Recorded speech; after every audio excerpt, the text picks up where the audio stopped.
everything. Oh. Morning, afternoon, evening, whatever it is. Another lovely day in the Highlands. Fishing down, but stunning. What we're going to talk about today was little victories. Little victories. I remember the time after we'd been on the STV, on the TV, doing some show. Oh, the hour show it was. Mel was reading her poetry. Anyway, long story short, this journalist turned up and got pally with us and all that, really nice, and bringing us and blah, blah, blah, blah. But I had alarm bells going off, as did Dylan. Dylan hated her from the start. So did Chloe. Anyway, Mel liked her, so I was always pleasant to her, but whenever she'd turn up, I'd head off and get away. Anyway, this went on for months. She'd turn up and we'd change her plans and whatever, because she wanted to do Mel's story and our story. Again, long story short, she was going to get paid thousands and thousands of pounds as a grant to do it all, you know, so she was going to make a wee penny or two. Again, alarm bells. Anyway, after a few months, she turned up at, where was it?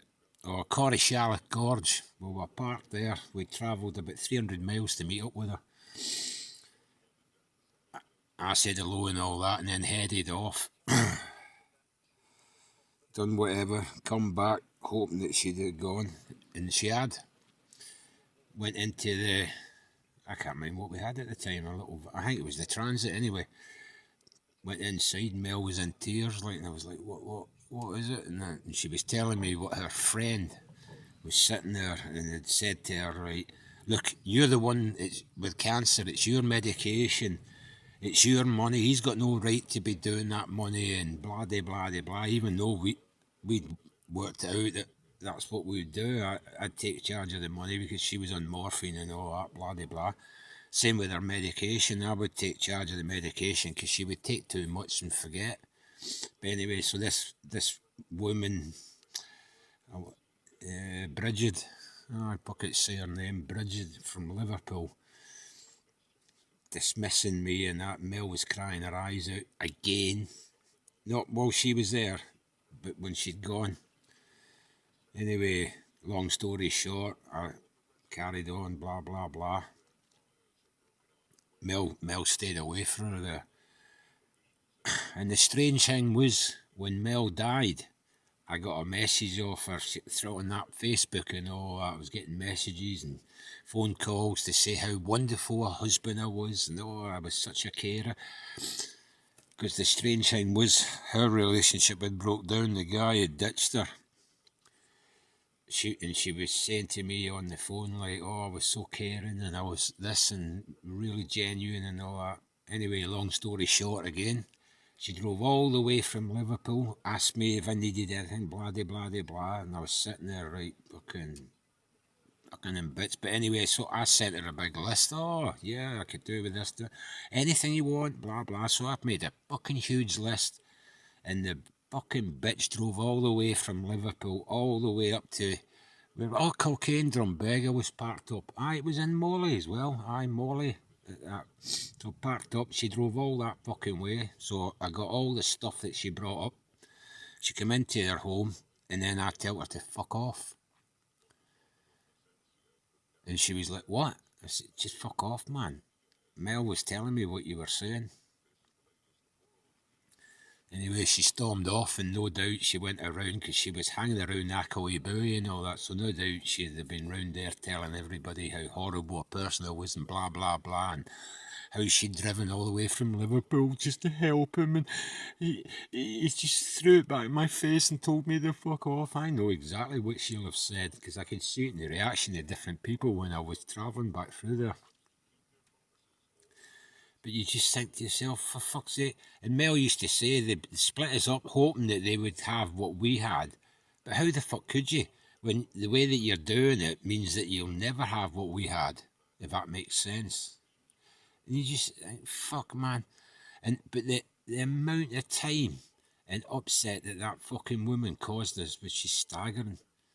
Not to mention the effects of her going round with her little militias, gossiping, whispering in people's ears. I know exactly what happened. She was such a loving person, Bridget. Oh, a beautiful fucking person. Fucking right on. Anyway, I just wanted to say that, little victories, because I know instead of us crying and being upset, we'd have a cupboard full of fucking food and that bitch would have got a taste of her own medicine and fucked off. So if that's okay with you, any abusers that are listening that want to have a go, then you can fuck off as well. Because we got to eat. It was all the best stuff, only the best stuff, Marks and Spencers and all that. Oh, the proper fucking gear. So I munched on it. Fucking did. Munched on it. Anyway. Happy days. And just to make sure that anybody that's listening to this, and anybody that knows me, knows that we're happy. And if you look at the film, that was the other thing I was going to mention. The Tide Dancers, the film. I had somebody saying to me today that I should stop talking about suicide and talking about rape and blah, blah, blah, blah, and talking about the abuse. And it's like, that's all the things that we went through. So that's what's going into our film, The Tide Dancers. But if you look at the film, if you can't see that even despite everything that we went through, how much happiness we got, surely the fuck that shows you the resilience that we were able to pick ourselves back up and get back on and have a fucking laugh and still care. Yeah, at the end, Mel hated fucking people, and fucking so did I.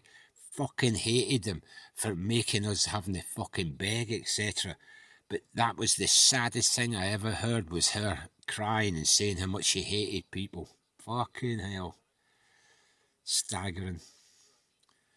Anyway, I'm going to have a chill out and listen and enjoy the rain. Take care and stay strong, and any fucker that's getting fucking similar shit, go for a little fucking victory. I call it compensation or little victories. Get your fucking own back on these bastards. Make sure that you're fucking safe while you do it, and then fuck them off. Slam the door shut. Eat your chocolate, have a fucking smoke, do whatever you want that makes you fucking happy. And especially thinking of the fucking miserable, sad bastard having to drive all the way back down to Liverpool or wherever the fuck they've crawled out from. Take care, and love and hugs, as always, from the two daft fucking hermits that cared. That's all we ever done, was cared. It's fucking true, eh, babe? Fucking true. Anyway, I better stop wittering on. Take care and bye-bye.